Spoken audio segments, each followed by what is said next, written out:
இந்த மனுஷன் ஆண்டவர்கிட்ட பேசும்போது உடனடியா ஆண்டவர் பதில் தருவார் இந்த மனுஷனுக்கு. ஆமென்.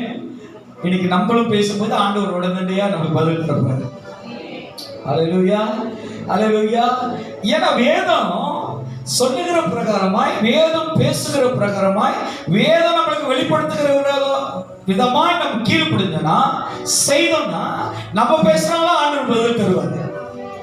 அல்லேலூயா. எத்தனை பேருக்கு ஆண்டவர் பதில் தந்திருக்கிறாருன்னு நம்புறீங்க? இன்னைக்கு தர போறார். அல்லேலூயா. பாப்பமாக 1 ராஜாக்கள், ஃபர்ஸ்ட் கிங், 1 ராஜாக்கள் 19ஆம் அதிகாரத்தை எடுத்துக்கொள்ளுங்க. ஃபர்ஸ்ட் கிங் சாப்டர் 19, 1 ராஜாக்கள் 19ஆம் அதிகாரம். இன்னைக்கு பாருங்க,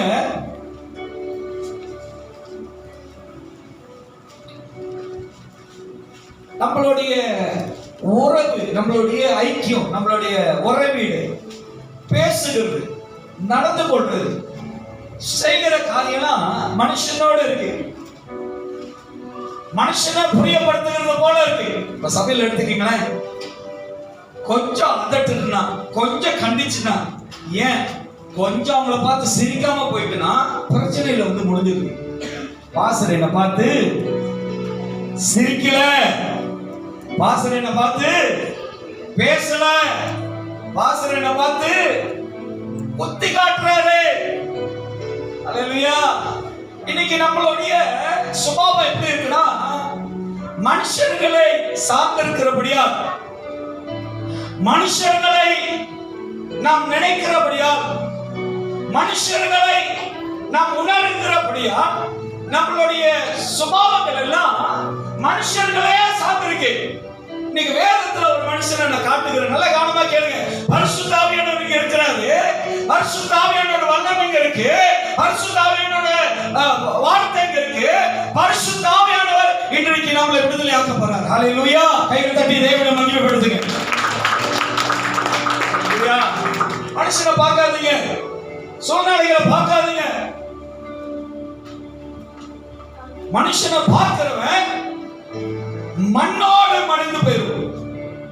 மனுஷனை பார்க்கிறவன் தேவனை அறியாமல், தேவனை உணராமல், தேவனை தேடாமல், தேவனிடத்தில் சேராமல் அவன் மண்ணோடு போயிடுவான்.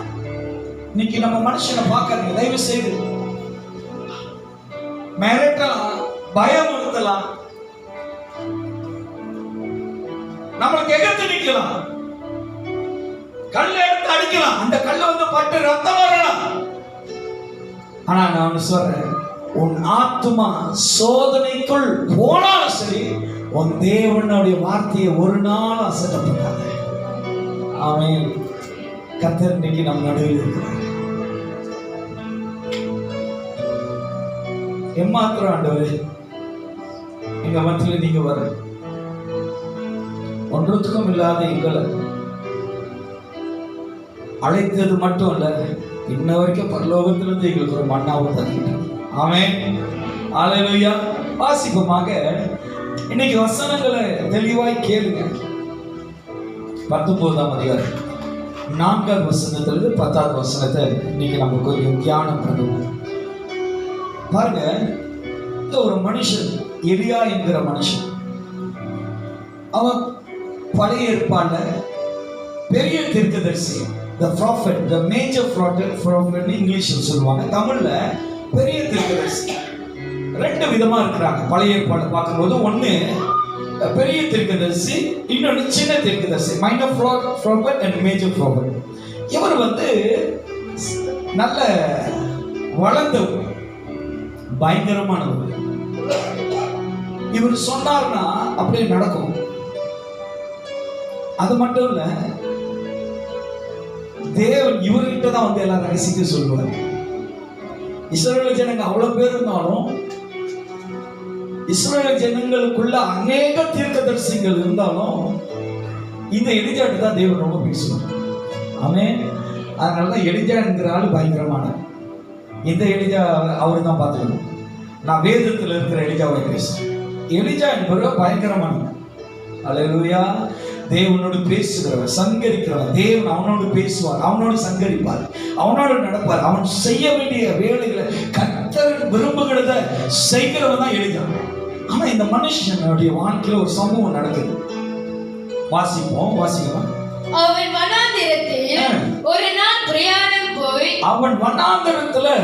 ஒரு நாள் பிரயாணம் போய் ஒரு சூரை செடியின் கீழ் உட்கார்ந்து அவன் ஒரு சூரை செடியின் கீழ் உட்கார்ந்து தான் சாக வேண்டும் என்று கோரி. ஓகே, அப்படியே இருக்கமா பாருங்க. இப்ப நம்ம எல்லாம் ஒரு மரத்துக்கு கீழே, ஒரு மலைக்கு கீழே, ஒரு ஷேடோ, ஒரு நிழலுக்கு கீழே போறோம்னா எதுக்கு போவோம்? கொஞ்சம் ரெஸ்ட் பண்ண, கொஞ்சம் வெயில மறைந்து கொஞ்சம் நிழல் காண்றதுக்காக நம்ம போவோம். ஆனா வேதத்துல இருக்க ஒரு பெரிய தீர்க்கதரிசி, நான் முதல்ல இன்ட்ரடக்ஷன் பண்ணிட்டேன், இந்த மனுஷன் யாருன்னு பயங்கரமான ஆளுன்னு சொல்லிட்டேன்.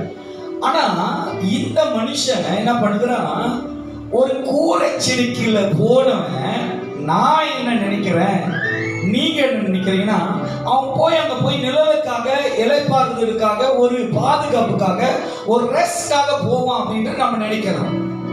ஆனா வேதம் சொல்லுகிறது அவன் எதுக்கு போறான்னா, ஒரு சூரை செடியின் கீழ் உட்கார்ந்து தான் சாக வேண்டும் என்று கோரி. என்ன பண்ணணுமா? சாக வேண்டும் என்று கோரி, போதும் கர்த்தாவே, போதும் கர்த்தாவே. யார்கிட்ட சொல்றான்? தேவன்கிட்ட சொல்றான். அல்லேலூயா.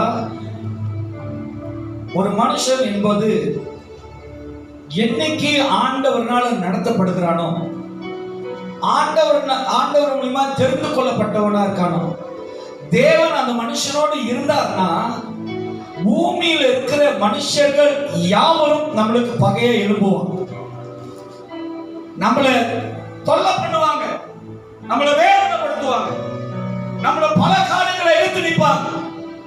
இன்னைக்கு மனுஷன் மூலமாய் வருகிற எல்லா எதிர்ப்புகளும் பார்க்கும்போது நாம் சோர்ந்து போகிறோம், கலக்கம் அடைகிறோம், வேதனையில, கவலையில, நிறைய இடத்துல நம்ம என்ன பண்றோம்? அவிசுவாசமா அறிக்கை செய்கிறோம், பொல்லாங்காய் பேசுகிறோம், தீமையானதை அறிக்கை செய்கிறோம். நீங்களும் நானும் தெரிந்து கொள்ள வேண்டும், நம் வாயிலிருந்து புறப்படுகிற ஒவ்வொரு வார்த்தையும் தேவனுக்கிட்ட இருந்து வரக்கூடிய அதிகாரம் உள்ள வார்த்தை. ஆமென். அல்லேலூயா. தேவனால அனுப்பப்படுகிற வல்லமை உள்ள வார்த்தை. அந்த வார்த்தை மரணமும் ஜீவனும் அடங்கி இருக்கின்ற வேதம் சொல்லுகிறது.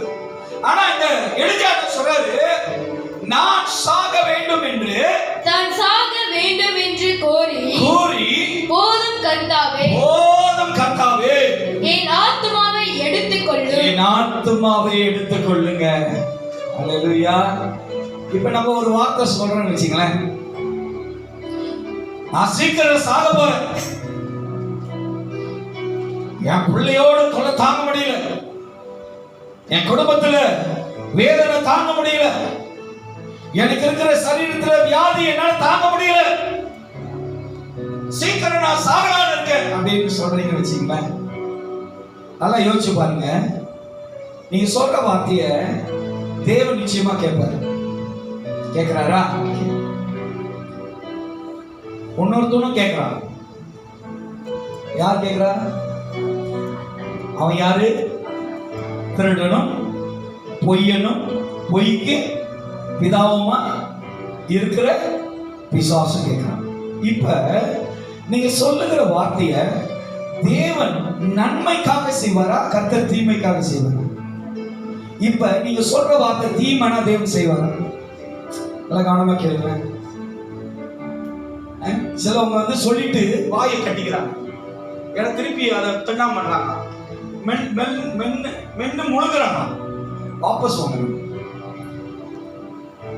ஐயா நல்ல கவனமா கேளுங்க. நாம் சொல்லுகிற வார்த்தை நன்மையானதை மட்டும்தான் கர்த்தர் நம்மளுக்கு அதிகாரங்களை கொடுப்பார்.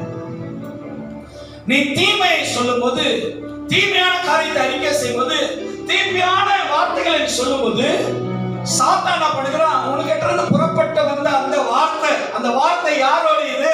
அந்த வார்த்தைக்கு சொந்தக்காரர் யாரு? அந்த வார்த்தைக்கு அதிகாரம் கொடுத்தது யாருன்னா தேவன். அந்த தீமையான வார்த்தை உன்னிடத்தில் வரும்போது அதுக்கு அதிகாரம் இருக்கு.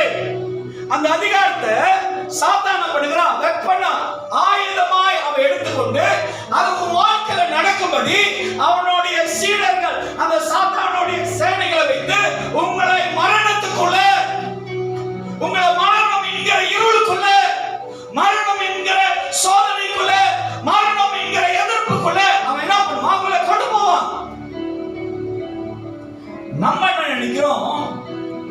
ஆண்டவர் தான் என்னை கொண்டு போய்கிட்டு இருக்கிறார். நல்ல கவனமா கேளுங்க. கர்த்தர் ஒரு நாளும் நம்மளை தீமையினால சோதிக்கிறவர் அல்ல. ஆமென். ஹல்லேலூயா. ஆண்டவருக்கு என்னையா வந்தது உங்களுக்கு தண்டனை கொடுக்க? அவர் கட்டளையிட்டா என்ன ஆகுமா? நம்ம நிற்கும். அவர் கட்டளையிட்டா அப்படியே நிற்கும். ஏன் உங்களுக்கு கட்டளையிட்டா நிற்க மாட்டீங்க? சிங்கத்தையே கட்டளையிட்டா நின்றுச்சு, கடிக்கவே இல்லை, ராணியில. அவர் கட்டளையிட்டா நிற்கியா? ஆனா இந்த எலிஜா சொல்றான், என் ஆத்துமாவை என்ன பண்ணுங்க? தாவீது சொல்ற, ஆத்துமா எல்லாவற்றிலும் வாழ்ந்து, என் ஆத்துமா எல்லாவற்றிலும் வாழ்ந்து எப்படி இருக்கணும்? எப்படி இருக்கணும்? எல்லாம் மிரட்டி கேட்கறதா இருக்கு. அப்புறம் வாய் திறந்து சொல்றீங்க, சொல்ல மாட்டீங்க, இல்லைன்னு சொல்ல மாட்டீங்க. எப்படி இருக்கணும்? அது வரைக்கும் அது மிரட்டுறதுக்கு முன்னாடியே சொல்லியிருக்கலாம். என் ஆத்துமா சொல்லுங்க, சொன்னாதான் ஆண்டவர் விடுதலை கொடுப்பாரு. உங்க ஆத்மாவை தேவன் வாழ வைப்பாரு. உங்க ஆத்மாக்கு தேவன் சுகம் தருவாரு. உங்க ஆத்மாக்கு தேவன் பலத்தை கொடுப்பாரு. உங்க ஆத்மாக்கு தேவன் வந்து ஆரஞ்சு ஜூஸ், ஆப்பிள் ஜூஸ், நன்னா ஜூஸ் எல்லாத்தையும் கொடுத்து நல்ல உற்சாகமா வைட்டமினா மாற்றுவாரு. உங்க ஆத்மா எல்லாவற்றிலும் வாழ்ந்து சுகமா இருக்கணும்னு தாவீது சொல்றாரு. ஆனா எலிஜா என்ன சொல்றாரு? என் ஆத்மாவை எடுத்து அதுக்காக தேவன் கொடுத்தாரு. பாருங்க, ஒரு மேஜர் ப்ராப்ளம். அன்னைக்கு ஒரு பிரதருக்கு வந்து தீர்க்க தரிசனம் சொல்லிடுது. யார் பாஸ்டர் அப்படி பார்க்காதீங்க, இந்த சபையில் உள்ளவங்களுக்கு எல்லாருக்கும் நான் தீர்க்க தரிசனம் சொல்லுவேன். அவரு என்ன பண்ணிட்டாரு? அந்த தீர்க்க தரிசனத்தை பிடிச்சிட்டாரு. வசனம் சொல்லுது, தீர்க்க தரிசனம் என்பது என்னவா? உங்களை உற்சாகப்படுத்துங்க. என்ன பண்றது? இப்ப இப்படி சொல்றேன்,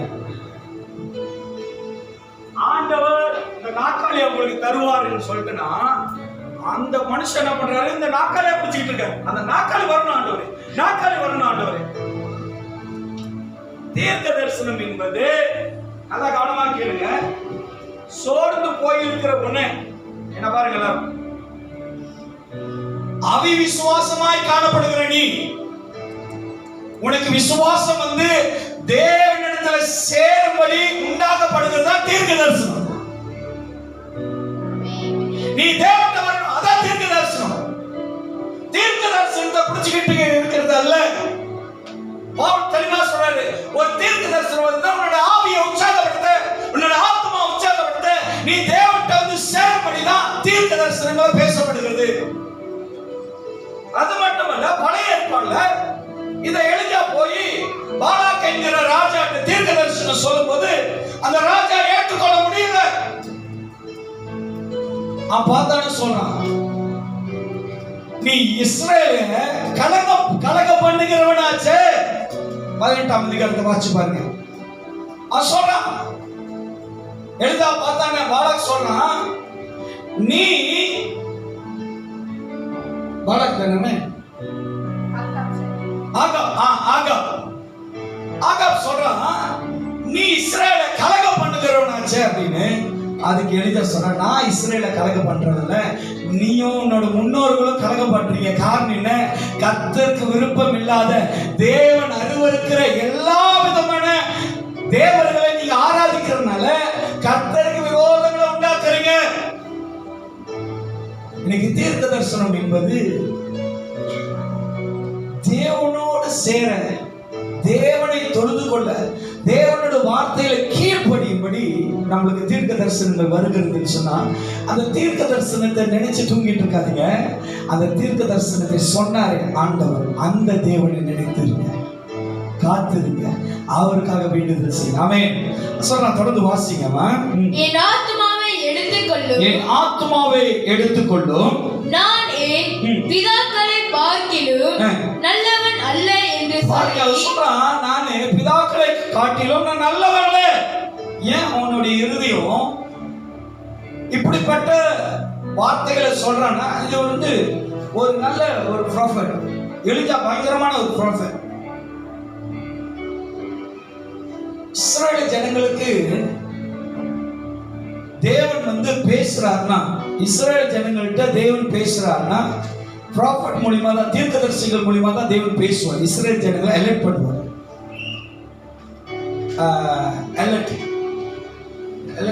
எச்சரிக்கை பண்ணுவார். பழைய ஏற்பாடுல இஸ்ரவேல் ஜனங்களை தேவன் எலெக்ட் பண்ணுவார், எச்சரிக்கை பண்ணுவார். கவனமா இரு, கீழ்ப்படுகிறது, பொறுமையா இரு, காத்துரு, பரிசுத்தமா இரு, தேவனை ஆராதி, தேவனுக்கு பலிகளை செலுத்து, தேவனுக்கு தொழுது கொள்ளு, தேவனுக்கு கீழ்ப்படின்னு இந்த தீர்க்கதரிசிகள் தான் வந்து இஸ்ரவேல் ஜனங்களை எப்பொழுதும் எல்லா இடங்களிலும் எச்சரிக்கை பண்ணிக்கிட்டே இருப்பாங்க.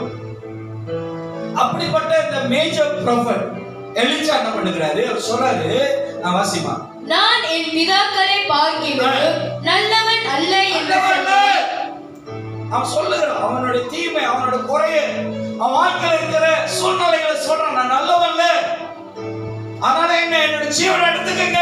ஏன் இதெல்லாம் சொல்றான் அப்படின்னு நீங்க பாத்தீங்கன்னா வாசிங்க. ஒரு சூரியன் செடியின் கீழ் படுத்துக்கொண்டு நித்திரை பண்ணினார். மேலும் வரையா? சரி, ஓகே. வாசி. ஒரு சூரியன் செடியின் கீழ் படுத்துக்கொண்டு நித்திரை பண்ணினார். அப்படி சொல்றான் அப்படின்னு பார்க்கிறவங்களுக்கு கேள்வியா இருக்கும். ஏன் பாஸ்டர் சொல்றான்னு அந்த 1வது வசனத்தை வாசிங்க. 19:1 வாசிங்க பாருங்க.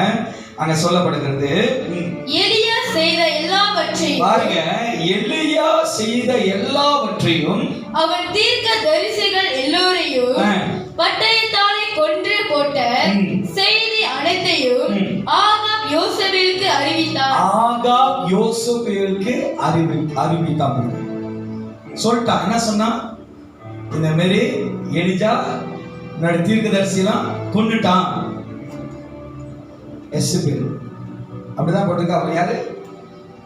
ஆகாப் யோசேபேலுக்கு எசபேல். அவ யாருன்னா ஒரு புறஜாதி, விக்கிர ஆராதனைக்காரர், தீமையானத தேவனுடைய ஜனங்களுக்கு கொண்டு வந்தவர். தேவன் அருவருக்கிற காரியங்கள் எல்லாம் இந்த எசபேல் என்கிற ஒரு ராணி என்ன பண்றா? இஸ்ரவேல் ஜனங்களை கடுக்கும்படி, மோசம் பண்ணும்படி, அவர்களுடைய பழக்க வழக்கங்கள் குணங்கள்லாம் மாறும்படி இந்த யாரு ஆகாபோடைய மனைவி எசபேல் அவ கொண்டு வரா. அவ கொண்டு வந்த தீர்க்கதரிசிகளை வந்து இந்த எலிஜா கொண்டு போட்டான். ஏன் கொண்டு போட்டான் அப்படின்னா, அங்கதான் நீங்க வசனத்தை அந்த 18ஆம் அதிகாரத்துல தெளிவா போடப்பட்டிருக்கு. அவன் அந்த தீர்க்கதரிசிகள் அப்படின்னா எசபேலோடைய தீர்க்கதரிசிகள் எல்லாம் அவங்க சொல்லுகிற, அவங்க நினைக்கிற காரியங்கள்லாம் அந்த தேசத்துல பெருகும் போது, அந்த தேசத்துல செய்யும் போது ஆண்டவருடைய கோபம், தேவனுடைய விருப்பங்கள் எல்லாம் தடை செய்கிறது ஆண்டவர் பார்க்கும்போது, அந்த தேசத்துல தேவனுடைய நன்மை பெருகாம இவர்கள் வைத்திருக்கிற பொல்லாங்கான, இவர்கள் நினைத்து கொண்டிருக்கிற காரியங்களை அந்த ஆகாப் உடைய மனைவி எசபேல் என்கிற அந்த பெண் மூலியமா அந்த தேசம் பெருகுது. அதை பார்த்த ஆண்டவர் சொல்றாரு, எலியாவை அனுப்புறாரு, இவ்வளவு நாளா நீ வந்து வறுமையில இருக்கீங்க. ஐயா நல்லா கவனமா கேளுங்க. ஜனங்க ஆண்டவருக்கு விரோதமா தீமை செய்து, விரோதமாய் வாழ்ந்து, துன்மார்க்கனா இருந்து பொல்லாங்க செஞ்சாலும் அந்த ஆண்டவர் அந்த தேசத்தை ஆசீர்வதிக்கிறத விடவே இல்லை. அவர் ஆசீர்வதிச்சுக்கிட்டே இருந்தார், அவர் நிரப்பிக்கிட்டே இருந்தார், அந்த தேவைகள் எல்லாம் சந்திச்சுக்கிட்டே இருந்தார். அப்பதான் ஆண்டவர் எலியாட்ட சொல்றாரு, நீ போ, 18ஆம் அதிகாரம் சொல்ற, நீ போ ஆகாப் ராஜாட்ட, அந்த ஆகாப் ராஜாட்ட சொல்லு, மழை பெய்ய போதுன்னு போய் சொல்லு. ஆண்டவர் பேசும்போது இந்த எலியாவை ஆகாப் ராஜா தேடிக்கிட்டு இருக்கான் கொல்றது. நீங்க இந்த ஸ்டோரி நீங்க படிக்கும் போது உங்களுக்கு தெளிவாக தெரியும். மறுபடியும் அந்த 19ஆவது வசனத்திலே வாங்க பாருங்க, வாசிமா தொடர்ந்து. என் ஆத்துமாவை நான் என் பிதாக்களை பார்க்கிறேன் நல்லவன் அல்ல என்று சொல்லி ஒரு சூரியன் செடியின் கீழ் படுத்துக்கொண்டு நித்திரை பண்ணினான். அப்பொழுது ஒரு தூதன் அவனை தட்டி எழுந்திருந்து போஜனம் பண்ணு என்றார். பாருங்க, அவன் என்ன கேட்டான்? நான் சாகணும் ஆண்டவரே, என் ஆத்துமா வந்து சோர்ந்து போயிருக்கு, நான் மகா பெரிய பாவி, நான் என்னை சாவடிச்சிருக்கேன்னு சொல்றான். அதுக்கு வந்து இங்க ஒரு தேவ தூதன் வரான் எலிஜாவை பார்க்க. என்ன சொல்றான்? எழுந்துரு. ஆமென், ஹல்லேலூயா. எழுந்துரு. இயேசு கிறிஸ்து பிளஸ்தா குளத்துக்கு போகும்போது 38 வருஷம் படுத்து படுக்கையா இருக்கிற ஒரு சகோதரியை பார்த்து அவர் சொல்றான், எழுந்து உன் படுக்கையை எடுத்துக்கொண்டு நட. இன்னைக்கு நம்ம வாழ்க்கையில ஆண்டவர் வந்து படுத்திருக்கவோ சோர்ந்து போகவோ நீ மறிக்கவோ நீ மறுபடியும் பின்தங்கி போகவோ தேவன் விரும்பல. எழுந்துரு.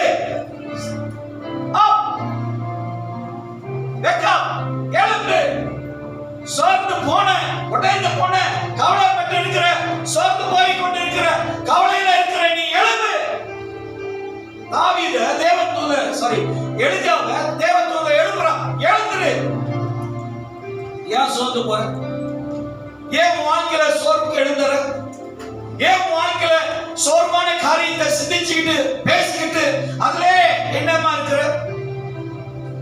சோர்வை தருகிறது, சோர்ந்து போகிறது தேவனுடைய வார்த்தையில் இல்லை.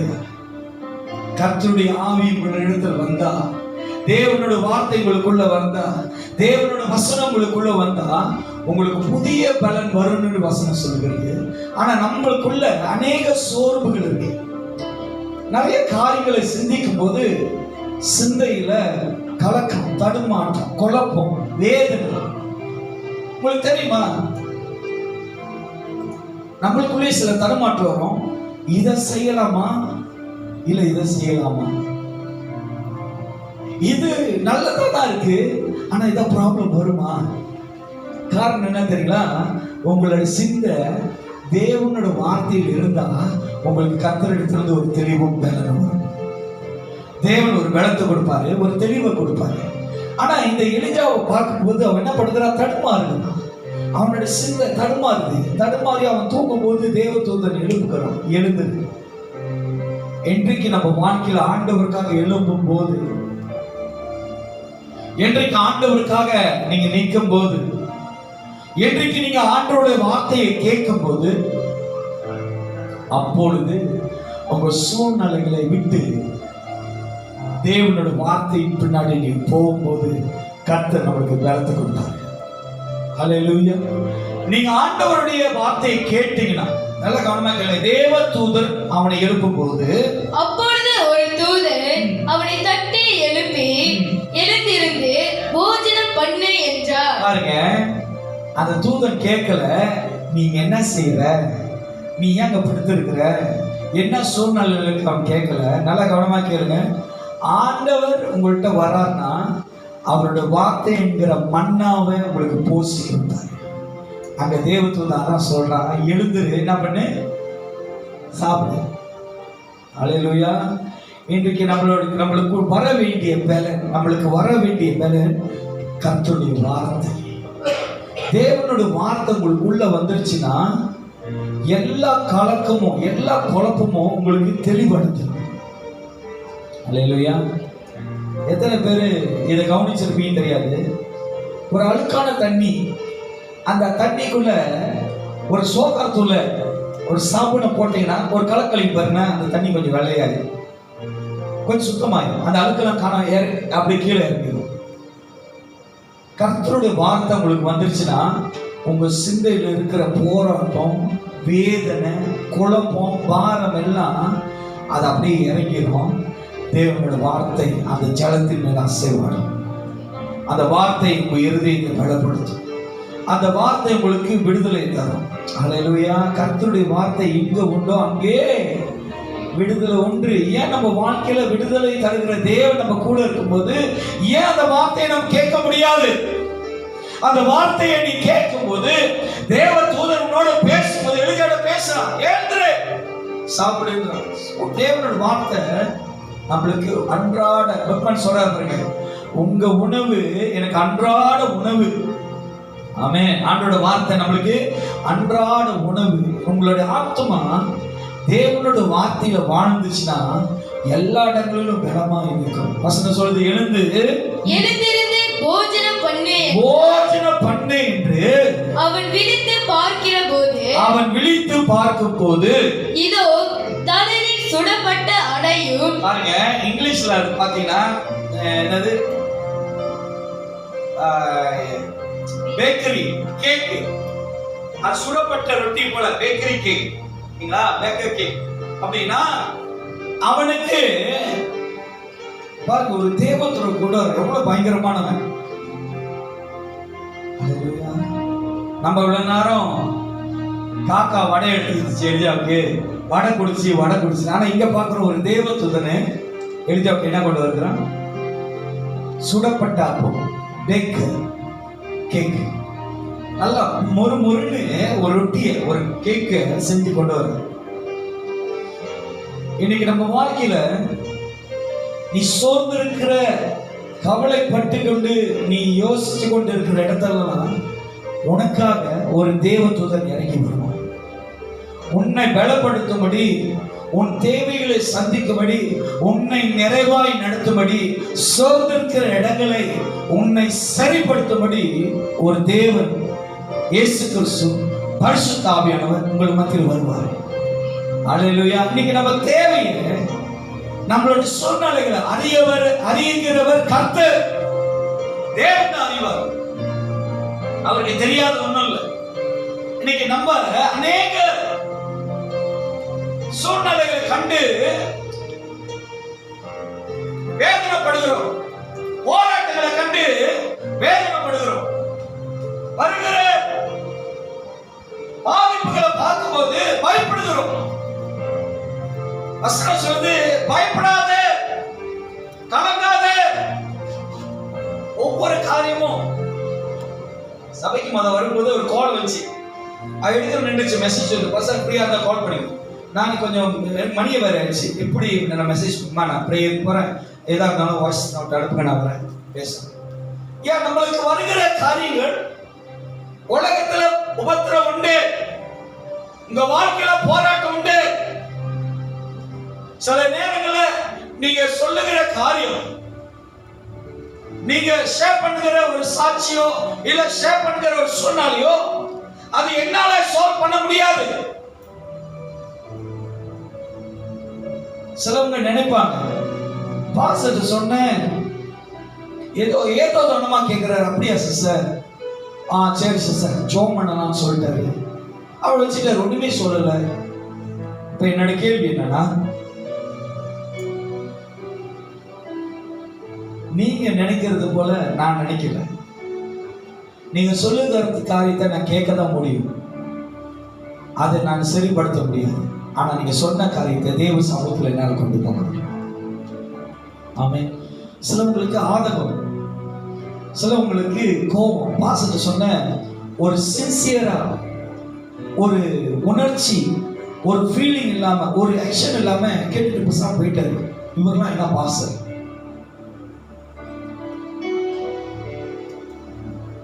நான் வந்து சொல்றேன், உன்னுடைய வேதனைக்கு முன்பாக,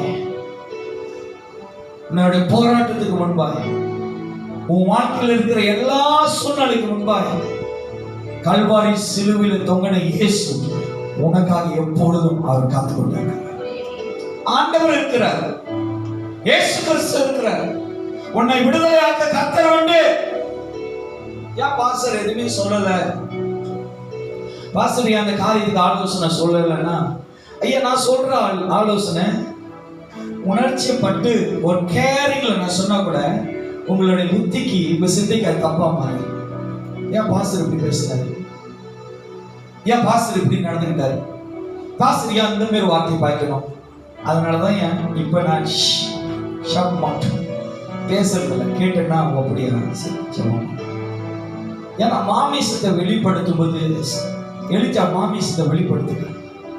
இன்னைக்கு உங்க வாழ்க்கையில நீங்க மாமிசத்தை வெளிப்படுத்தீங்கன்னா அங்க தேவன் ஒரு நாளும் மகிமைப்பட மாட்டார். எத்தனை பேருக்கு புரியுது நான் சொல்றேன்? நம்ம மாமிசத்தை வெளிப்படுத்துறோம், நம்மளுடைய ஆதங்கங்களை கொண்டு வரும், நியாயத்தை கொண்டு வருகிறோம், பலத்தை கொண்டு வருகிறோம், நீதியை கொண்டு வருகிறோம்.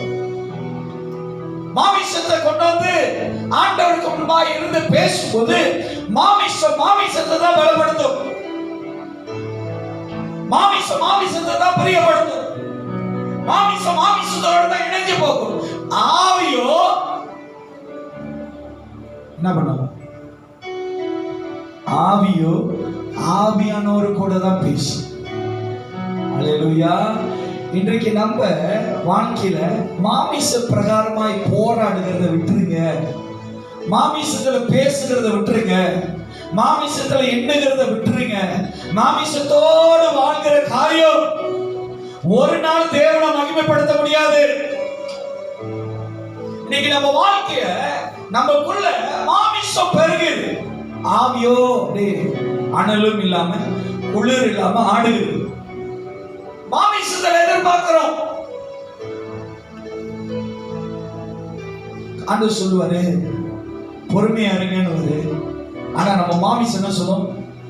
விறுவிறுன்னு அவங்களுக்கு மெசேஜ் அனுப்பும். விறுவிறுன்னு என்னன்னு கேளு. பாஸ்டர் 8 மணிக்கு வரேன்னாரு, மணி 9 ஆச்சு, ஏன் வரல கேள். ஆவி சொல்லும் பொறுமையா இரு. அவர் ஒருவர் மாமிசம் கீழ்படியாது. இன்னைக்கு நம்ம மாமிசம் வெளிப்படும் போது நம்மளுடைய எல்லா காரியங்களும், நம்மளுடைய சரீரங்கள், நம்ம சிந்தைகள், நம் இருதயங்கள் எல்லாம் சோர்ந்து போகுது. காரணம் என்ன? மாமிசத்தை வெளிப்படுத்துகிறோம்.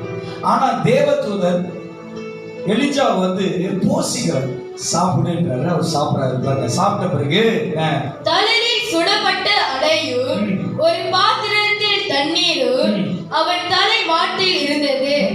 அப்பொழுது அவன் புசித்து குடித்து திரும்ப படுத்துக் கொண்டான். இதான் நம்ம வேலை. சாப்பிடுறதும் தூங்குறதும் இதான் நம்ம வேலை. ஆண்டவரே நீங்க கொடுத்துக்கிட்டே இருங்க, நான் சாப்பிடுறேன், நான் தூங்குறேன். ஆண்டவர் எதுக்கு ஒருத்தங்களை நம்ம எழுப்பணும்னா எதுக்கு எழுப்புறோம்? தூங்குனது போதும் ஏந்திரி, ஆமா தானே? ஆனா நம்மால் என்ன பண்றாரு?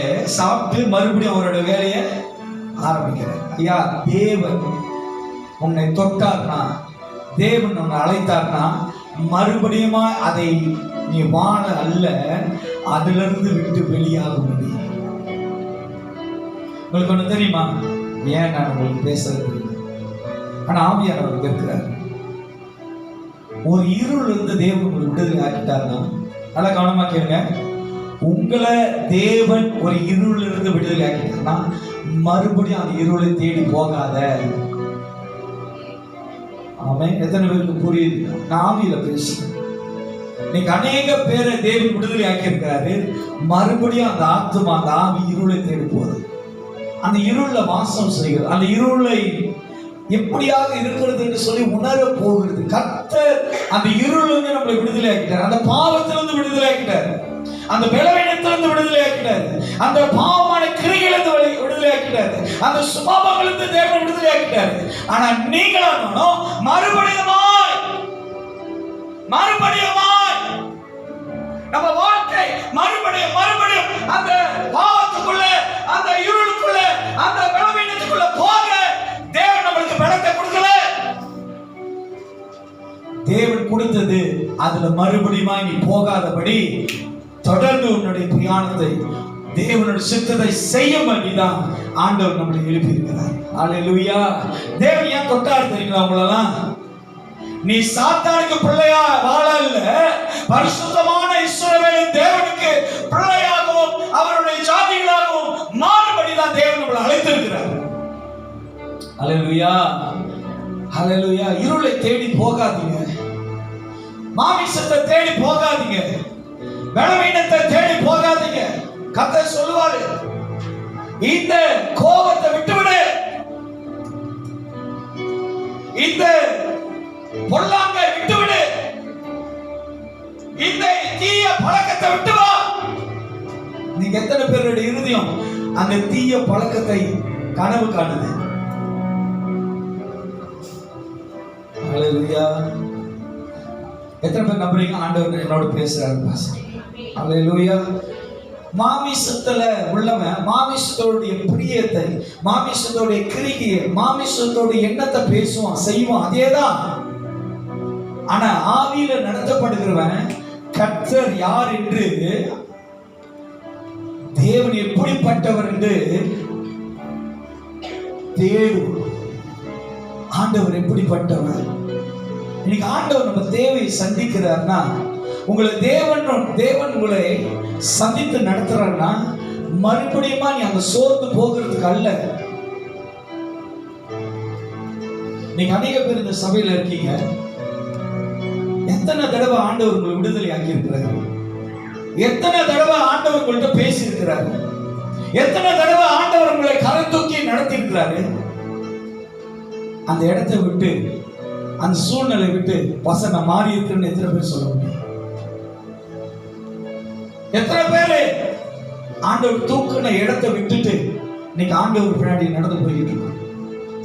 எத்தனை பேர் ஆண்டவர் நம்மளை விடுதலை ஆக்கின அந்த பாவத்திலிருந்து, ஆண்டவர் நம்மளை மன்னிச்ச குற்றத்திலிருந்து, ஆண்டவர் நம்மளை விடுதலை ஆக்கின அந்த சூழ்நிலையிலிருந்து பசங்க வந்துட்டேன் அப்படின்னு நம்ம சொல்ல முடியும்? எலிஜா சாப்பிட்டு மறுபடியும் படுத்துக்கிறாங்க. அடுத்தது பாருங்க, கர்த்தருடைய தூதன் திரும்ப இரண்டாம் தரம் வந்து அவனை தட்டி எழுப்பி எழுந்திருந்து போஜனம் பண்ணு. திருப்பியும் சொல்றாரு, என்ன சொல்றாரு? அவனை சாப்பிடு, நீ ரொம்ப ரெஸ்ட் பண்ணிட்ட. அம்மா என்ன கரெக்டா படிக்கிறீங்க நீங்க அந்த வசனத்தை? சாப்பிட்டாரு, அங்கிருந்து படிங்க.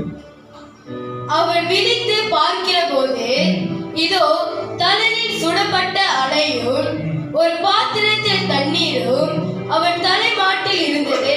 அப்பொழுது அவன் புசித்து குடித்து திரும்ப படுத்துக் கொண்டான். கர்த்தருடைய தூதன் திரும்ப இரண்டாம் தரம் வந்து அவனை தட்டி எழுப்பி எழுந்திருந்து போஜனம் பண்ணு, நீ பண்ண வேண்டிய பிரயாணம் வெகு தூரம். தேவதூதன் சொல்றான், நீ போக வேண்டிய பாதை வெகு தூரமா இருக்கு. இன்னைக்கு நம்ம போக வேண்டிய, சேர வேண்டிய பரலோகம் நம்மளுக்காக காத்திருக்கு. ஆனா நீங்களும் நானும் பிரயாணம் பண்ணணும், தேவனோடு நடக்கணும், தேவனோட விசுவாசம், தேவன் அறிக்கை செய்யணும், தேவனுடைய சமூகத்துல ஒவ்வொரு நாளும் நாம் தேவனுக்காக வளரணும். ஹல்லேலூயா.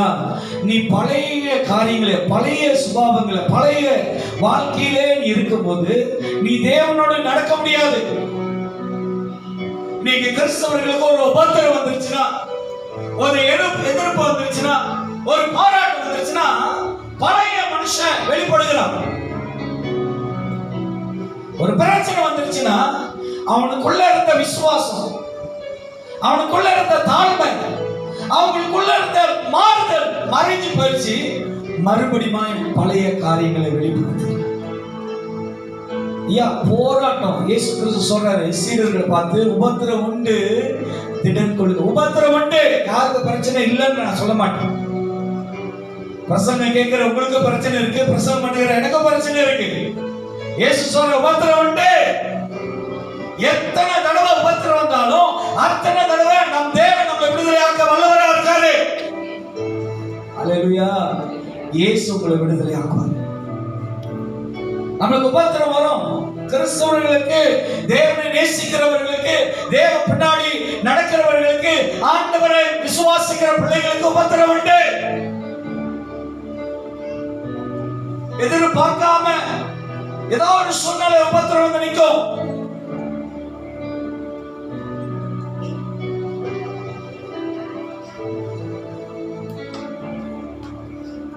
இடையில ஒரு லாஸ்ட் இயர் நினைக்கிறேன், ஒரு பின்னர் ருமான் மகையாட்ல அங்க நான் வந்து ஹீரோ பேர் எனக்கு ஒரு ஃபோன் அடிச்சாங்க. பாஸ்டர் எனக்கு ஒரு உதவி செய்யுங்க, கணவர் வந்து இயேசுவிட்ட கூட சபைக்கு போல, நாங்கள் வேறு சபை ஆனால் அங்கே செய்ய முடியல, எடுக்க மாட்டேன்ட்டாங்க. பாஸ்டர் நீங்கள் வந்து அடக்காரங்க செய்ய முடியுமா? சொன்ன எங்கே இருக்கீங்க? நான் ருமா மாயா. சரி நான் கால் பண்ணி சொல்கிறேன், நீங்க அவர் எல்லாம் பார்த்துக்குவாரு, வீட்டு அட்ரஸ் போய் நான் வந்து மற்றதெல்லாம் நான் பார்த்துக்கிறேன். இல்லைப்பா சார், இங்கிருந்து நீங்க வந்து டீல் பண்ணுங்க, இங்க வாங்க அப்படின்னு. இப்ப நான் என்ன நினைப்பேன்னா, மேபி வீட்டில் தான் ஃபர்ஸ்ட் டைம் ஒரு மரணம், எப்படி ஹேண்டில் பண்ணணும்னு தெரியலன்னு சொல்லி கூப்பிட்றாங்கன்னு சொல்லி நான் என்ன பண்ணேன், ஹீரோல பாசர்களுக்கெல்லாம் பாசருடைய எண்ணங்கள்லாம், பாசர்களுக்கு ஒரு ஹீரோ இதோ வர சிஸ்டர் ஒரு 10 நிமிஷம் கொடுங்கன்னு சொல்லி நேரம் ரூமா மாறிடல போறேன். வெளியெல்லாம் அவ்வளோ ஆம்பளை இருக்கும். நம்ம நம்ம நம்ம மக்கள் எல்லாம் ஒரு மாதிரி இருக்கு. புகலாம் அப்படியே பறக்குது, அப்படியே புகலாம் பறந்துக்கிட்டு. காடி பார்க்கிங் பண்ண இடம் இல்லை. அப்போ நான் 7:30 மணிக்கு திருப்பி வெளியே போய் போட்டு நடந்து வந்தேன். நான் இப்படி இருக்கிறேன், ஆனா நான் பார்க்குற ஆள்லாம் இப்படி இருக்காங்க.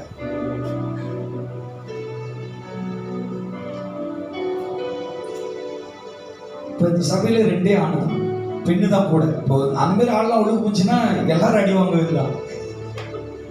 அந்த மாதிரி நான் போறேன், எல்லாம் ஒரு மாதிரி அப்படி ஒரு மாதிரியே பார்க்குறாங்க. இல்லை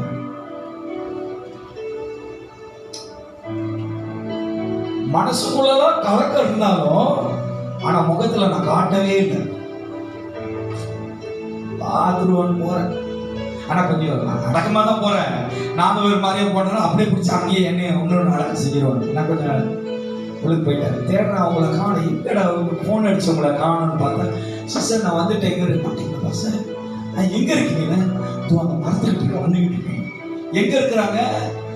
ஒமான் மாயா வெளியே பார்க்கிங்ல முடிஞ்சுக்கிட்டு இருக்கிறாங்க, மரத்துக்கு பின்னாடி. அவங்களுக்கு அவங்க சரி ஏதோ ஒரு கதை உள்ளுக்கு வந்தானே. பசர் எனக்கு ஒரு உதவி நீங்க செஞ்சாகும். எனக்கு யாரும் எனக்கு உதவி செய்யும் சொல்லுங்க. இந்த பாடியை இந்த வெளியே கூட்டம் இருக்கு பாருங்க, இவங்க கொடுக்க மாட்டாங்க.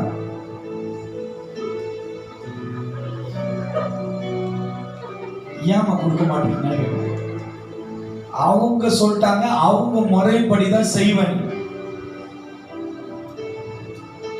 ஆனா இப்ப என் கனவு கிறிஸ்துக்குள்ளதான் நான் செய்யணும்னு இருக்கிறேன். அது ஒத்த கல்ல இருக்கிறேன். உங்களுக்கு தெரியுங்களா, பாசருங்க இந்த கல்யாணத்துல இந்த சாவுல இந்த மாதிரி பிரச்சனைலாம் ரொம்ப மாட்டுவாங்க. அந்த சைடும் பேச முடியாது, இந்த சைடும் பேச, எல்லாருக்கிட்டும் சிரிக்க வேண்டியதா இருக்கு. பொறுமையா இருக்கு சிஸ்டர், பொறுமையா இருக்கு.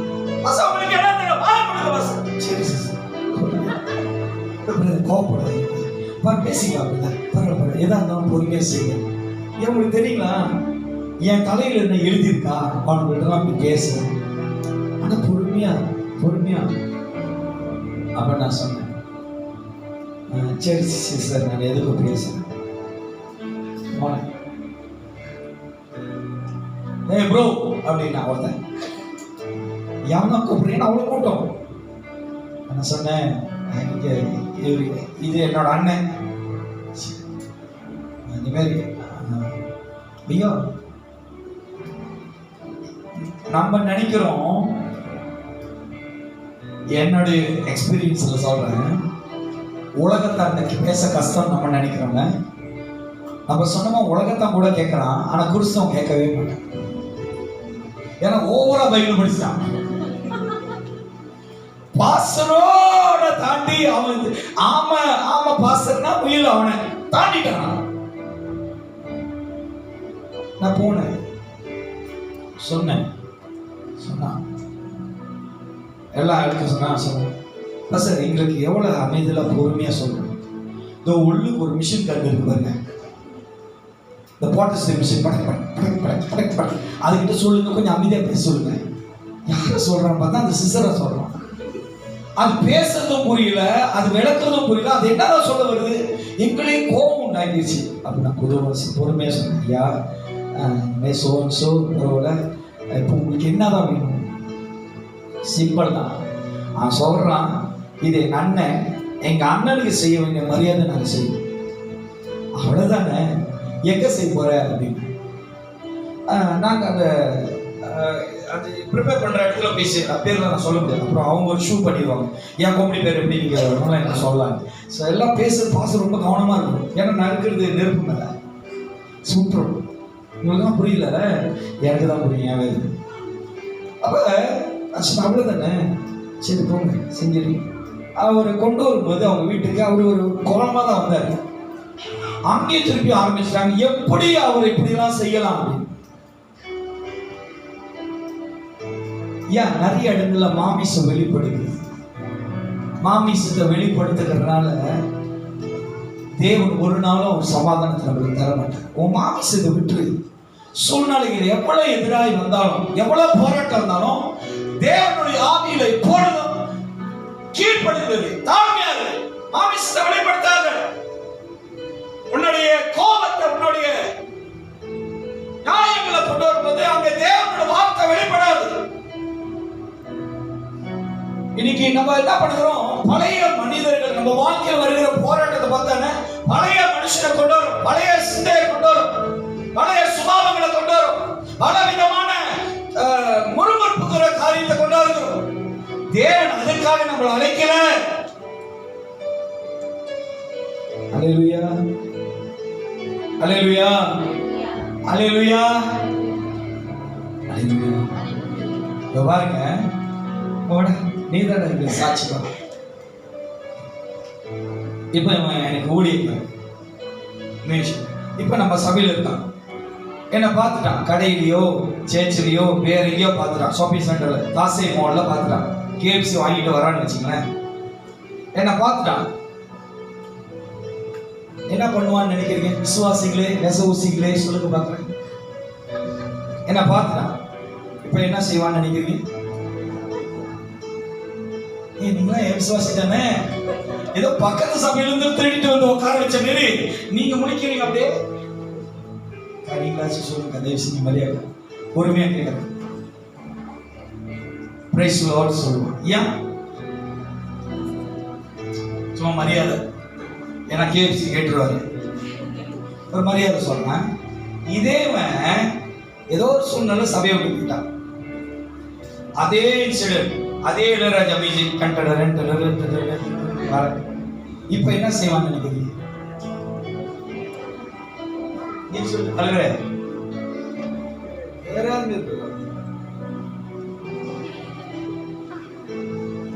பாசுரை பாக்குறதுக்கு முன்ன ரெண்டாவது சம்பவம், ரெண்டாவது பாட்டுவான்னு இல்லை, பாசுரை பார்க்கறதுக்கு முன்ன கோலர் இப்படி இருந்திருக்கும், பாசுரை பார்த்தோன்னு கோலர் எல்லாம் மேல இருக்கும்.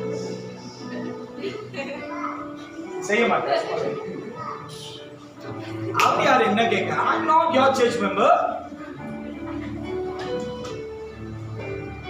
இன்னைக்கு கிறிஸ்தவங்க அநேக பேர் இந்த நடிப்புக்குள்ளதான் வாழ்ந்துருக்கு. சாரி டு சே, உங்களோட மாற்றம் பாஸ்டர்கிட்டே சபைக்கிட்டே இல்லை, உங்க மாற்றம் உயிர் உள்ளது. அவர் உங்களை காண்கிறார், அவர் உங்களோட கூட தான். உன்னோட மன திரும்புதல தேவன் அங்கீகரிக்கிறார், தேவன் கனப்படுத்துகிறார். உனக்குள்ள இருக்கிற மாறுதல் தேவனால் உண்டாக்கப்பட்டனமே தவிர சபையினாலும் பாசர்னால அல்ல. அவன் கையில் தான் ஆண்டவர் மகிமை.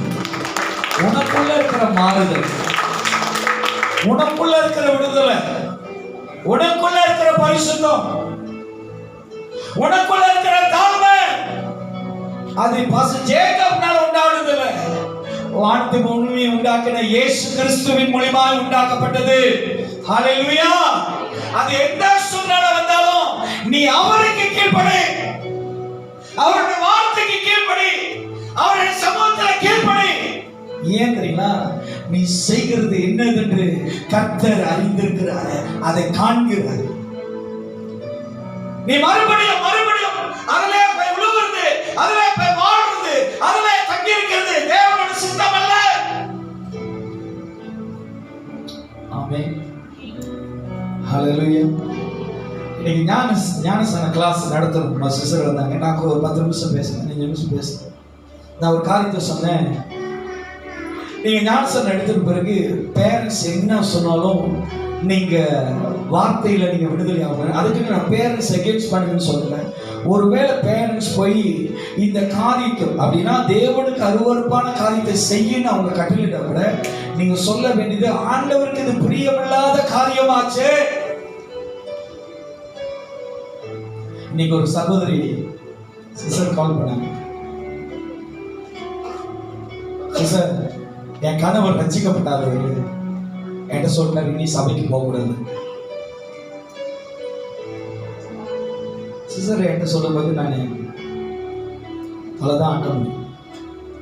ஆனா மனசுக்குள்ள இருக்கிற அந்த ஆத்மாவுக்காக நாங்க வேண்டுனது, ஜெபித்தது, அந்த ஆத்மாவை ஃபாலோ பண்ணது நாட் ஈஸி. புரியுதுங்களா? இன்னைக்கு நாம் எடுக்கிற தீர்மானம், நம்மளுடைய ஆவி, நம்மளுடைய ஆத்மாவுடைய இச்சை நீங்க தவறுதலாய் நீங்க வெளிப்படும் போது இயேசு கிறிஸ்து அதுக்காக ஜீவனை தரல, அதுக்காக நம்மளை தெரிந்து கொள்ளல. இன்னைக்கு இந்த மாதிரி காரியங்கள் வரும்போது, இந்த மாதிரி சுபாவங்கள் நடக்கும்போது, இந்த மாதிரி காரியங்கள் எதிராக வரும்போது ஆண்டவர் நம்மளை அதிலிருந்து விடுதலையாக்க தான் தேவன் நம்மளை கொண்டு வந்தார்.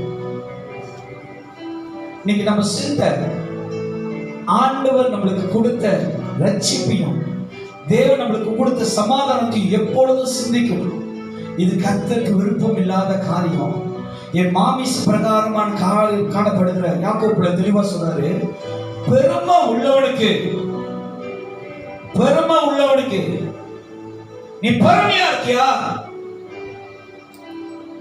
தேவன் உனக்கு எதிர்த்து நிற்கிறார். ஆமென். இப்ப என் மனைவி இருக்கிறாங்க, நான் அவங்களுக்கு வாசன், அவங்க எனக்கு லீடர், விசுவாசி, மனைவி. இப்ப அவங்க எதிர்த்து நிற்கிறாங்க, ஊழியத்தில் எதிர்த்து நிற்கிறாங்க, கீழ்ப்படி மாட்டாங்க, பொல்லாங்கே பேசிக்கிட்டு இருக்கிறாங்க வச்சுக்கோங்க. நான் ஒன்றும் செய்ய வேண்டாம். ஒரு உதாரணம் தான் சொல்றேன், நான் ஒன்றும் செய்ய வேண்டாம். பெருமை உள்ளவனுக்கு தேவனே எதிர்த்து நிற்கிறார். அல்லேலூயா. உங்க வாழ்க்கையில பெருமை என்கிற குணம் இருந்துச்சுன்னா, அது ஊழியக்காரனுக்கு சேர்த்து தான் சொல்றேன்.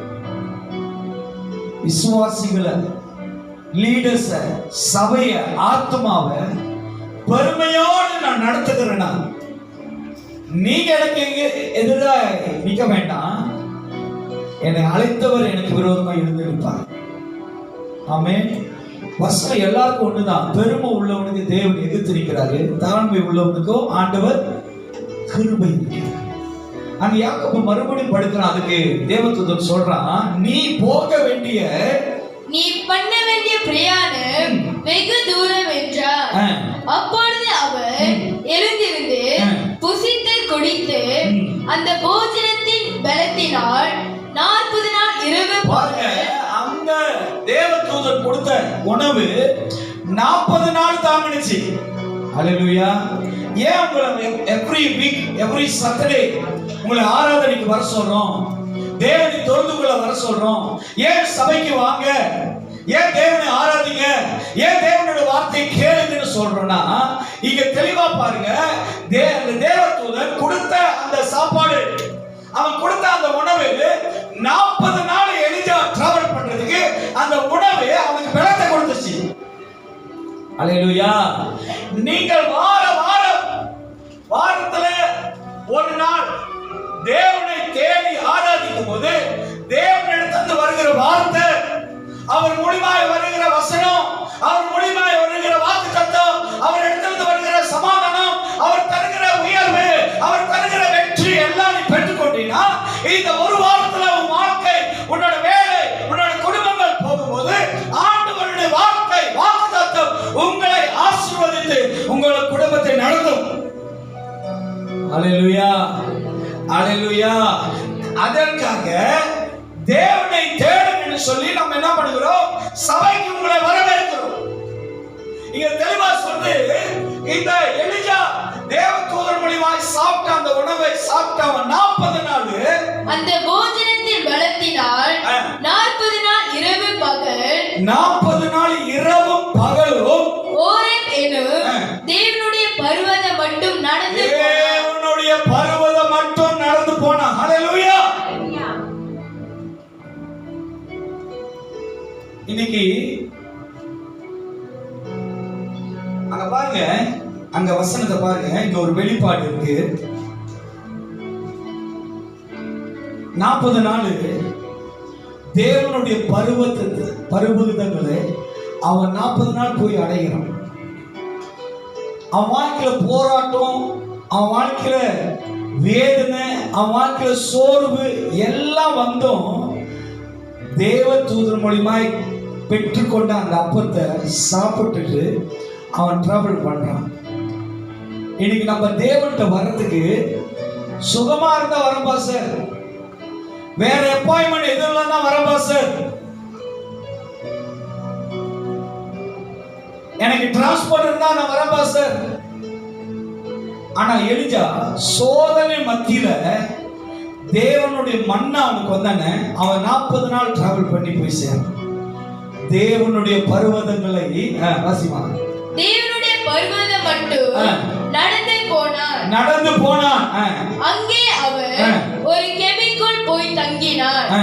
இதோ கர்த்தருடைய வார்த்தை அவனுக்கு உண்டாகி, அவர் எலியாவே, இங்கே உனக்கு என்ன காரியம் என்றார். தேவதூதன் இப்ப கர்த்தர் பேசுறாரு, எலியாவே உனக்கு என்ன வேலை? அதற்கு அவன், சேனைகளின் தேவனாகிய கர்த்தருக்காக வெகு பக்தி வைராக்கியமாய் இருந்தேன். இஸ்ரவேல் புத்திரர் உமது உடன்படிக்கையை தள்ளிவிட்டார்கள். இஸ்ரவேல் ராஜாவுக்கு எப்படி இருந்தானா? இஸ்ரவேல் புத்திரர் உமது உடன்படிக்கையை தள்ளிவிட்டார்கள். இல்ல மன்னிக்கு, இஸ்ரவேல் ராஜா. அதற்கு அவன், சேனைகளின் தேவனாகிய கர்த்தருக்காக தேவனுக்காக வெகு பக்தி வைராக்கியமாய் இருந்தேன். அல்லேலூயா.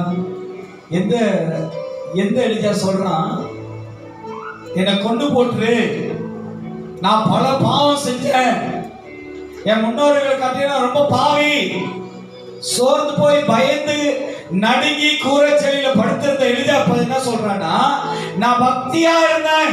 தொடர்ந்து வாசிமா. வெகு பக்தி வைராக்கியமாய் இருந்தேன். இஸ்ரவேல் புத்திரர் உமது உடன்படிக்கையை தள்ளிவிட்டார்கள்.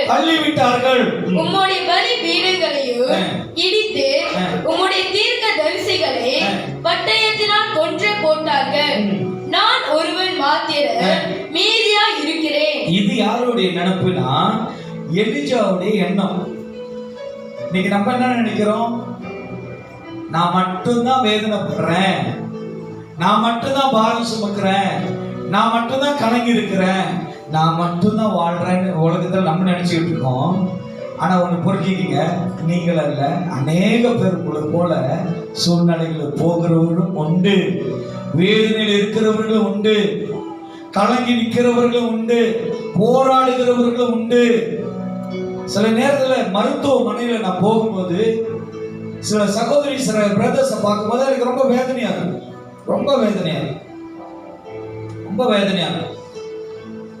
அவங்க சொல்ற காரியம், பாஸ்டர் இந்த வேதனை தாங்க முடியல பாஸ்டர், ஜோமணி எனக்கு சுகமாகும். அந்த வேதனை கேட்கும்போது சுகமா இருக்கிற நானே ரொம்ப வேதனையா இருக்கும். ஆண்டவரே, இந்த வேதனை என்ன சூழ்நிலை இருந்தா அந்த மனுஷனுக்கு பேர் அறிக்கை செய்யும், குணப்படுத்த மாட்டாங்க. இன்னைக்கு நம்ம வாழ்க்கையில நினைக்கிறது என்ன தெரியுமா? நம்ம மட்டும்தான் இந்த மாதிரி காரியங்கள்லாம் கடந்து இல்லையா? இந்த பூமியில் இருக்கிற அநேக ஜனங்கள் இப்படிப்பட்ட சூழ்நிலையில போனாலும் உங்களை என்னை விடுதலை ஆக்க தேவன் உண்டு. நம்மளை தேவன் விடுதலை ஆக்க முடியும், நம்மளை ரட்சிக்க முடியும், நம்மளை எல்லா சூழ்நிலையிலும் தேவன் நம்மளை மாற்ற முடியும். இங்க எலிஜா சொல்றாரு, தொடர்ந்து வாசிமா. அதற்கு அவர், சேனைகளின் தேவனாகிய கர்த்தருக்காக வெகு பக்தி வைராக்கியமாய் இருந்தேன். அல்லேலூயா. நம்ம யாருக்கு பக்தியா இருக்கணும்? தேவனுக்காக. யாரை தேடணும்? தேவனை தேடணும். யாருக்காக அமர்ந்திருக்கணும்? தேவனுக்காக காத்திருக்கணும். யாரோட பலத்துக்காக காத்திருக்கணும்? தேவனுக்காக. யார் இடத்துல சுகத்தை பெற்றுக்கொள்ளணும்? யார் இடத்துல சமாதானத்தை பெற்றுக்கொள்ளணும்? யார் சொன்னா நான் செய்வேன்னு இருக்கணும்? தேவன் சொன்னா செய்யணும். உன் சொந்த பலம், சொந்த ஞானம், சொந்த விருப்பம், சொந்த காரியங்கள் பின்னாடி நீ போகும்போது அது தேவனால் வந்தது இல்லை. நான் தேவனுக்கு நான் விருப்பமா இருந்தேன், வெகு பக்தி வைராக்கியமாய் இருந்தேன். இஸ்ரவேல் புத்திரர் உமது உடன்படிக்கையை தள்ளி விட்டார்கள். பாருங்க, அவன் சொல்றான், இஸ்ரவேல் உம்முடைய ஜனம் உம்முடைய உடன்படிக்கையை தள்ளிட்டாங்க. யா, ஆண்டவரோட உடன்படிக்கைக்குள்ள நீங்க சேரணும்னு சொல்றேன். ஆனா நீங்களோ அந்த உடன்படிக்கையை தள்ளாதபடி, தள்ளி வைக்காதபடி கவனமா இருக்கு. ஆண்டோட வார்த்தை கீழ்ப்படுகிறவனுக்கு கர்த்தர் யாவையும் செய்து. அல்லேலூயா.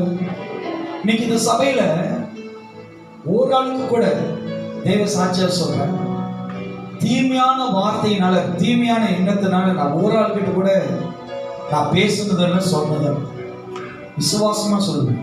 கர்த்தர் உங்களை பெருக செய்வார், கர்த்தர் உங்களை உயர்த்துவார், கர்த்தர் உங்களோட காரியங்களை வாய்க்க செய்வார், ஆண்டவர் குடும்பத்துல சமாதானத்தை உண்டாக்குவார். ஆனா இன்னைக்கு நம்ம என்ன பண்ணுகிறோம், தேவன் தந்த கட்டளைகளை, தேவன் தந்த வாக்கு தத்தங்களை உடைத்து போடுவோம். அதை நாம் செய்கிறதுல, கீழ்ப்படுகிறதுல. தேவனோட வாக்கு தத்துவம், the God commandment, தேவனோட வார்த்தை, கட்டளை, தேவனோட வாக்கு தத்துவம்.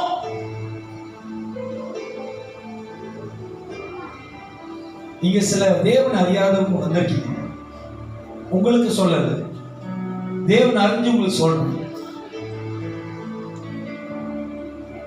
தேவனுக்கு செலுத்த வேண்டிய ஆராதனைய விழுந்து போன தேவனுக்கு செய்றியே நீ யாரு?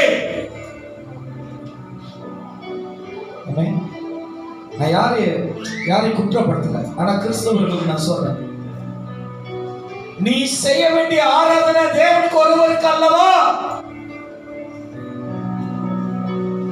ஆனா உன்னோட ஆராதனை எங்க நடக்குது? யாரை ஆராதிக்கிற? யாருக்கு முன்பா நீ ஆராதனை செய்யற? இன்னைக்கு தேவனுடைய என்னதான் கட்டளையா? உடன்படிக்கை, தேவனுடைய உடன்படிக்கை இஸ்ரவேலுக்கு உடைச்சப்பட்டாங்க. ஐயா, இன்னைக்கு உங்களுக்கு நன்மை உண்டாக தேவனுடைய உடன்படிக்கை உங்களுக்கு வேணும். ஹல்லேலூயா. அந்த உடன்படிக்கை மூலமா தான் கர்த்தர் இயேசு கிறிஸ்து நம்மளை ஆசீர்வதிக்கிறார். அந்த உடன்படிக்கை மூலமா தான் தேவன் நம்மளை தேடி வந்தார். அந்த உடன்படிக்கை மூலமா நிமித்தம் தான் தேவன் நம்மளை நடத்துகிறார். ஆனா இஸ்ரவேல் ஜனங்க உடன்படிக்கை என்ன பண்ணாங்க? உடன்படிக்கையை தள்ளி விட்டார்கள். உம்முடைய பலி பீடங்களையும் இடித்து, பாருங்க என்ன தடிக்கிறாங்க.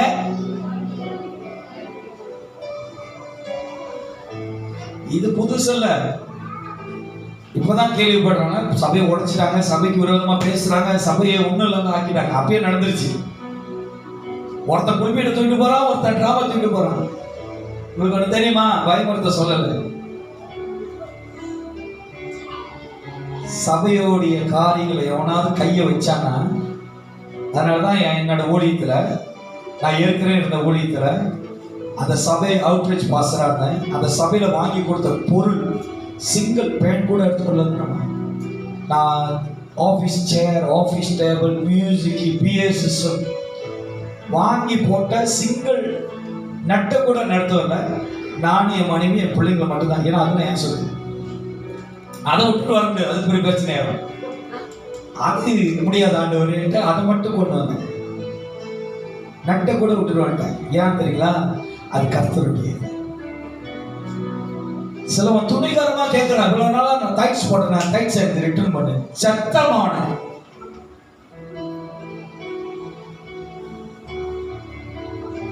நான் யாரை குற்றப்படுத்த சொல்லல. ஒருத்தன் வேகமா பாஸ்டரோட சண்டை போட்டுட்டு கட்டிட்டீங்களா? இது நான் வாங்கி கொடுத்த கீதார், நான் அடிச்சுட்டு போறேன், சபை விட்டு போறேன். எடுத்துட்டு நடந்தது என்ன தெரியுமா? இந்த கை இல்லாம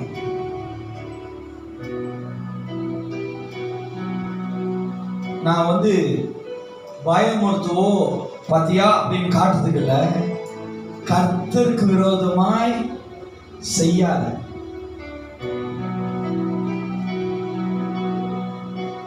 கதை கேட்டிருப்பீங்க, ஒரு ராஜா இருந்தாரா, அந்த தேசத்தை என்ன எடுத்துன்னு சொன்னாராம், அதனால அவன் போய் ராஜா எடுத்தானா எல்லா ஜாமான். அது ஒரு கதை.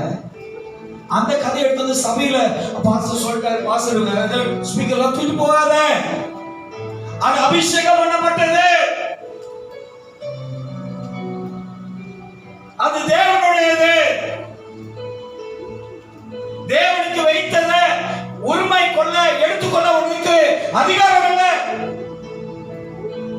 தெரியுங்களா? பலிபீடத்தை அவங்க கையால என்ன பண்ணாங்க? வீடுகளை இடித்து உம்முடைய தீர்க்க தரிசிகளை பட்டயத்தினால் கொன்று போட்டாங்க. யாரு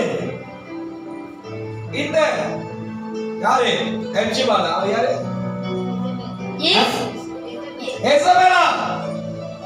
தேவனுடைய தீர்க்கதரிசிகளை கொன்னாங்க, பலிபீடத்தை உடைச்சு போட்டாங்க. இன்னைக்கு நம்ம இருதயம் எப்படி தெரியுமா இருக்கு?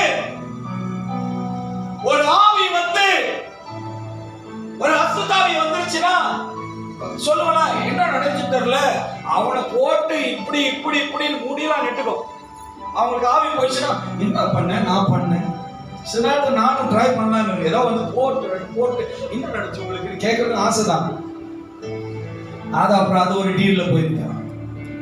ஏன் உங்களுக்குள்ள தேவன் இருக்கிறான்னா உங்களுடைய சிந்தையை தேவன் எல்லா விதத்திலும் தெளிவுபடுத்துவார். ஆண்டவர் சொல்றாரு, எலியா சொல்றான், அவர்கள் எல்லாம் உடைந்து போட்டாங்க, உம்முடைய தீர்க்க தரிசிகளை கொன்றார்கள், பட்டயத்தால் கொன்று போட்டார்கள். நான் ஒருவன் மாத்திரம் மீதியா இருக்கிறேன். நான் ஒருத்தன் தான் இருக்கிறேன்னு யார் சொல்றா? தீர்க்கதரிசி சொல்றாரு. அதுக்கு பாருங்க, என் பிராணனையும் வாங்க தேடுகிறார்கள் என்றார். அப்பொழுது அவர், நீ வெளியே வந்து கர்த்தருக்கு முன்பாக பர்வத்தில் நில் என்றார். அப்பொழுது இதோ கர்த்தர் கடந்து போனார். பத்து முடிச்சிட்டீங்களா? பாருங்க, நீங்க அந்த அது இல்லமா, நீங்க அதே 19 15 18 வாசிங்க. 15 18. அப்பொழுது கர்த்தர் அவனை பார்த்து, நீ தமஸ்கு வழியாய் வனாந்திரத்திற்கு திரும்பி போய் ஆசகேலை சிரியாவின் மேல் ராஜாவாக அபிஷேகம் பண்ணி. இத ஒரு உங்களுக்கு முடிச்சிடுறேன். அவர் சொல்றாரு, இதோட நீ வந்து இந்த சூழ்நிலையை கண்டே நீ சோர்ந்து போயிடாத. இதுக்கு பிறகு உன்னை குறித்து நான் பெரிய காரியங்களை, பெரிய தரிசனங்களை நான் வச்சிருக்கிறபடியா நீ இதை பார்க்காத, இதை நீ சிந்திக்காத, இந்த பலவீனத்துல இருக்காத. அது மட்டும் இல்ல சொல்றாரு, நீ நினைக்கிற நீ மட்டும் தான் தீர்க்கதரிசின்னு. ஆனா தேவன் எலியாட்ட சொல்றாரு, என்னாச்சு உனக்கு தெரியாம எத்தனை பேரு? 7000 பேரை தேவன் வச்சிருக்கிறார். உங்களுக்கு புரியல? எலியா சொல்ற, நான் மட்டும் தான் இங்க இஸ்ரவேலர் தீர்க்கதரிசியா இருக்கிறேன்னு. ஆனா தேவன் எலியா சொல்றாரு, நான் வந்து 7000 தீர்க்கதரிசிகளை நான் வைத்திருக்கிறேன். அல்லேலூயா, அல்லேலூயா. கர்த்தர் வைத்திருக்கிற நன்மைகள் நம்மளுக்கு அறிய முடியாது. ஆனா கர்த்தர் செய்தார்னா பெரிய காரியங்களை செய்வார். இந்த எலியாட சொல்றாரு, அந்த 15 வசனத்துல பாருங்க, நீ தமஸ்குவின் வழியாய் வனாந்திரத்திற்கு திரும்பி போய் ஆசகேலை சிரியாவின் மேல் ராஜாவாக. சொல்றாரு, உன்னை நான் அழைச்சது, உன்னை நான் கொண்டு வந்தது இந்த ப்ரோக்ராமத்தோட போகல. உன்னை நான் மேன்மைப்படுத்த, உன்னை நான் பயன்படுத்த, உன்னை சில காரியங்களை செய்ய என்னோட திட்டங்களை வைத்திருக்கிறதுனால எலியாவை போக சொல்றேன். தமஸ்குக்கு போய் தமஸ்குவின் வழியாய் வனாந்திரத்திற்கு திரும்பி போய் ஆசகேலை சிரியாவின் மேல் ராஜாவாக. பாருங்க, அல்லேலூயா. தேவ திட்டம் பாருங்க. ஒரு மனுஷனை, ஒரு வெறுமையா இருக்கிற ஒரு மனுஷனை, நான் இதை விளக்கிறதுக்கு எனக்கு டைம் இல்லை. ஒரு வெறுமையா இருக்கிற மனுஷனை தேவன் சொல்றாரு, ஆசா எதுக்கு ராஜா? சிரியாவுக்கு ராஜாவாக அவனை அபிஷேகம் பண்ணு சொல்றாரு. அல்லேலூயா, அல்லேலூயா. இன்னைக்கு தேவன் நம்மளை வைத்திருக்கிறார்னா அவருடைய திட்டங்களை கர்த்தர் செயல்படுத்ததான் நம்ம வச்சிருக்கோம். இப்ப நீங்க இருக்கிற ஒவ்வொரு இடங்களிலும் அநேக பேர் கர்த்தரை விட்டு விலகி போயிருக்கலாம், தேவனை மறந்து இருக்கலாம், தேவன் அறியாம இருக்கலாம். கர்த்தர் உன்னோடு இருக்கிறது போல அவங்களோடு தேவன் பேசுவார் உன்னை வைத்து. அல்லேலூயா. இந்த எலியாவை வைத்து ராஜாவாக ஒரு மனுஷனை தேவன் ஆயத்தப்படுத்துகிறார். அது மட்டுமல்ல, இன்னொரு மனுஷனையும் தேவன் ராஜாவாக்கு என்று சொல்றார். பாருங்க, பின்பு நிம்சையின் குமாரனாகிய ஏகூவை இஸ்ரவேலின் மேல் ராஜாவாக அபிஷேகம் பண்ணி ராஜாவா ஏன் இவனை அபிஷேகம் பண்ணு? ஏற்கனவே யாருக்கா? ஆகாப் இருக்கிறானே, ஆகாப் ராஜா இருக்கிறானே. ஏன் ஆண்டவர் இந்த மனுஷனை அபிஷேகம் பண்ணுன்னு சொல்றாருன்னா, நல்ல கவனமா கேளுங்க. ஏற்கனவே இந்த சம்பவத்தை நீங்க பார்க்கும்போது சவுல் ராஜா இஸ்ரேல் இருந்தாலும் தாவீதை தேவன் அபிஷேகம் பண்ணுகிறார். அல்லேலூயா. நல்ல கவனமா கேளுங்க.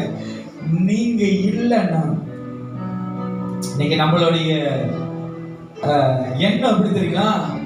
நான் இல்லைன்னா என்ன ஆகும்? நான் போலன்னா ஒண்ணுமே நடக்காது. சிலவங்களுக்கு வந்து பாஸ்டர் மாப்பிள்ளை சொன்னார், நான் மட்டும் போலன்னா தாலி கட்ட மாட்டாரு. ட்ரை பண்ணி பாருங்க, கட்டாம இருக்கிறாரு பாருங்க. அப்ப யோத்த வரல, கல்யாணமே நிப்பாட்டிட்டேன், கல்யாணமே நிப்பாட்டிட்டு நீ வராதனால தாலி கட்டல சொல்லுவாங்க மாப்பிள்ளை. அத்தையா இருந்தா என்ன, சொத்தையா இருந்தா என்ன, கட்டுவேன். சும்மா ஒரு டயலாக் தான். சில மனைவி சொல்லுவாங்க, நீங்க வர வரைக்கும் நான் சாப்பிடாம இருப்பேன். நீ ட்ரை பண்ணி பாருங்க, நாளைக்கு மறுநாள் போக சாப்பிடாம இருப்பாங்க. சிரிக்கிறத பார்த்தா அதெல்லாம் பழைய காலம் பஸ். என்கிட்ட ஒண்ணு சொல்லிச்சு, பாஸ்டர் நான் அந்த 3 நாள் சபையில ஆராதனை கலந்துக்குவேன்னு நேத்து ஏமாந்துட்டேன், இன்னைக்கு ஏமாந்துட்டேன். எல்லாம் டூப்பு தான். பாஸ்டர் புஷ்பா பண்றதுலே அவங்களுக்கு ஒரு சந்தோஷம், எல்லாம் ஒரு இதுதான். ஆனா எதுவுமே நிலையா இருக்காது. கர்த்தருடைய வார்த்தை உங்களுக்குள்ள வந்துருச்சுன்னா, தேவன் ஒரு மனுஷனை தெரிந்து கொண்டாங்கன்னா கர்த்தர் உயர்த்துவார், மேன்மையை மாற்றுவார். சில நேரத்துல அற்பமா என்றும் போலையும் பீட்டர் தேவன் நினைச்சு ஒரு நாள் பீட்டர் பிரசங்கம் பண்ணாரு. எல்லாரும் துப்பு துப்பு துப்பு துப்புன்னு விழுந்தீங்கன்னா என்ன ஆகுது? சபை சுத்தி இருக்கிற எல்லாம் இங்க வந்துடும்.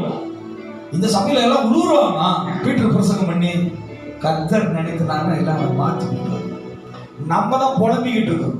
நிம்மதி இல்லை. உங்களுக்கு தெரியுமா, நீங்க ஒரு வாரம் சபைக்கு வரலன்னா நாங்க நிம்மதியை தூங்க மாட்டோம். 4 மணி தெரியுமா உங்களுக்கு? சுத்தம்.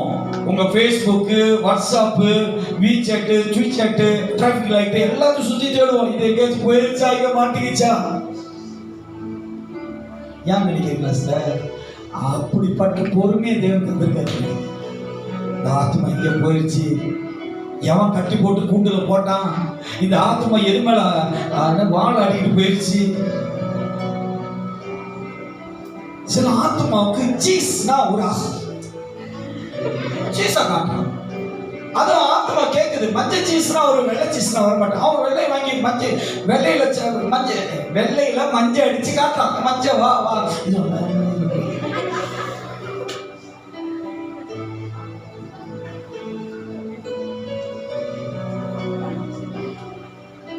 அன்னைக்கு ஒரு பிரதர் சாட்சி சொன்னார். ஒரு பெரிய ஸ்கேம்ல மாட்டினார். என்ன ஸ்கேம்னா, வெளிநாட்டுல இருந்து உனக்கு வந்து இத்தனை லட்சம் வந்திருக்கு, நீ இவ்வளவு கட்டணும் அவ்வளவு கட்டணும். அவ்வளவு கட்டி கட்டி கட்டி கடைசியா அவருக்கு அந்த பொட்டி வந்துருச்சு. அப்பா இவ்வளவு பணம் வந்துருச்சுன்னு பொட்டி திறக்கிறாரு. அந்த பொட்டிக்குள்ள இன்னொரு பொட்டி, அந்த பொட்டி திறந்தா அந்த பொட்டிக்குள்ள இன்னொரு பொட்டி. அதை கேட்கிற பொறுமையா எனக்கு இல்லை. அதை நான் நேரம் அழிச்சிட்டேன். அந்த மெசேஜ் சாட்சி கடைசியா என்னதான் படிச்சா, வேற ஒன்றும் இல்லையா, அந்த கடைசியா சின்ன போட்டியில இங்க இருந்துச்சா, பணம் எதுவுமே இல்லை. இன்னைக்கு நம்மள விசுவாசிகளை தேவனோட வார்த்தையின் பின்னாடி போகணுமே தவிர பணமும் பொருளும் பதவியும் பட்டமும். அல்லேலூயா அல்லேலூயா. நேற்று ஒரு சகோதரர் நம்ம சபையில, அவர் தான் வரல. அவர் சொன்னார், என்கிட்ட பாஸ்டர் BBAACC தெரியுமா அப்படின்னாரு. அவர் ஒரு பேர் சொன்னார், அதை நான் சொல்ல முடியாது. தெரியுமா? நான் சொன்ன தெரியும், நம்ம சபையில தான் இருந்தார். ஓ அப்படியே அவர் வந்து பாஸ்டருடைய அசிஸ்டன்ட் ஆகிட்டாரா? உங்களுக்கு தெரியுமா? அவர் அந்த சபையில் அவர் தான் அசிஸ்டன்ட். நான் சொன்னேன், இருக்கட்டும்.